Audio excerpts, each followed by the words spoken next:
मी जरी शरीरानं तुम्हाला दिसलो नाही ना तरी सदैव तुमच्या पाठीशी राहीन. घाबरू नका, घाबरू नका. तू फक्त नित्य नेमानं माझी भक्ती करीन, त्याचं मी सदैव रक्षण करीन, सदैव त्याच्या पाठीशी राहीन. हा माझा तुम्हाला आशीर्वाद आहे.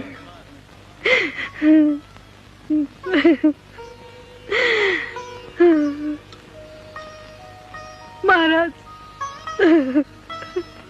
शिवार शंकर नमामि शंकर.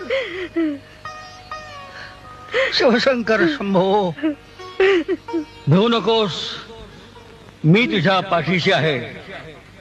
अनन्याश्चिंतयन्तो माम ये जनाः पर्युपासते तेषां नित्याभियुक्तानां योगक्षेमं वहाम्यहम्.